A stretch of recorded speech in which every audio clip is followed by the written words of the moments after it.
I am Jacob Goldstein, known on the internet by not many, by Johnny JackBoy, and I am an upcoming artist. Art is in my brain. Everything I make, everything I do, I see it clearly before I put it down on paper. It's weird. It's undescribable, and it's the one thing that I do well that makes me the happiest. Everything about my page and my art, and it's all me. Nothing's ever not me. It's the one thing that I can do to show the world me, which is what I want to do more than anything. I identify a lot with, I'm very abstract, I could say, but it's very surrealism, and pop art is a very big influence in my life. I like to use a lot of colors, and I like to grab the attention of many people. I like to add details that take a very long time to find. I want people to look at my pieces, and every time to look at it another time, it's something completely new. There's so many that I think are my favorite.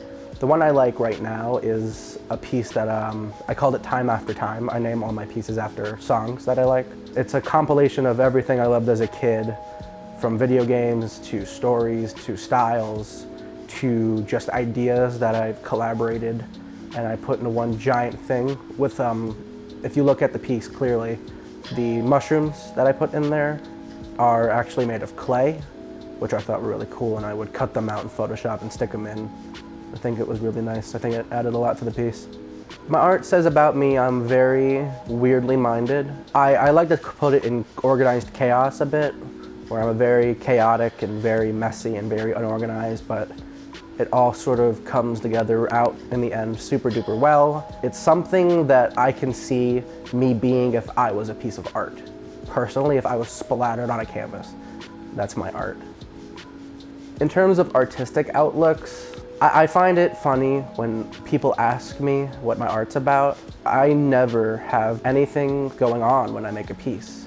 It's all in the moment emotions that I'm feeling right now. It's how I was feeling, it's how I perceived the world, it's how I was thinking and doing and acting. I dislike that when you post something or somebody sees something that you made and they don't get it and they don't feel the raw emotion that you feel. I guess art's just sort of interpreted differently. I just want an audience to show my art, and I want to turn my art into a career. I want it to be something that everybody wants to have, or something wants to see. I want to be up there with the greats, and I want to work hard, and hopefully if I keep going on the right track, I'll get there. Personally, for me, what's hard is art block is always an issue, because I'm always making and making and making, because the way that it's all set up is if I'm not constantly putting out work, then you'll get dragged behind by the competition. The art world is very cutthroat, which is weird because there's so many artists and so many people, but it's so particular, it's hard to catch on. It's hard to get that audience. It's hard, but I have nothing left to lose. So I'm not gonna stop anytime soon. What motivates me is me, because I love sharing art, and I love people seeing my art, and I love that I'm putting stuff that I care about out in the world.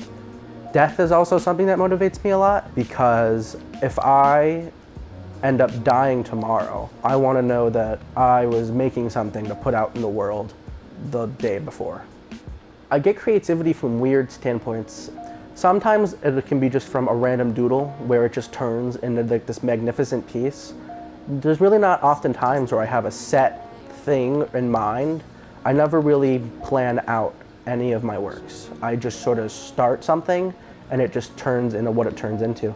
But I would say a good point of influence would be the video games I played as a child, the shows I watched, Ren and Stimpy, Mario and Luigi, all of those old Cartoon Network and Nickelodeon shows, the way they talked, the way they taught the world, the way they showed kids how it means to be a person.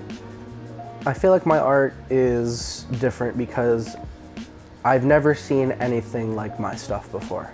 I've never seen things that push the imagination so far and so weird and so detailed. I take so much time in detailing every little single step of my pieces. There's different patterns, different colors, different just textures. If there's an empty space, it has to be filled. So that's, every little corner has something. There's nothing untouched. That's what's different from my art. I'm never satisfied. Well, right now I have an Instagram page where I promote stuff and I show stuff, and right now that I've only been doing art professionally for like 2 months, and I think so far that's a pretty good step. I'm doing what I can every single day. I don't do one of only one thing. I do art in many different ways. I sculpt, I paint, I draw, I use construction paper and I cut it in little collages. I do everything I can. For some reason, my brain picks and chooses what colors it likes, and there's certain colors I can't stand in putting in my art. I really like the rainbow scheme. It's a perfect scene that shows something classic. It shows something original. I like yellows and light blues. I think that combination of colors is beautiful. I enjoy lo-fi colors, like those nice calm purples and lavenders and blues and pinks and hot pinks. My personal character themes for Johnny JackBoy is space gray or a light gray. It's just, I feel like the coolness of a gray with white and gold and the blue. It's a very nice contrast of metallic stuff mixed with nature and the foundations of life. But at the end of the day, nothing changes. The only thing that matters is what you can leave behind. I would like to be remembered for what I put in the world, not for the person who I was.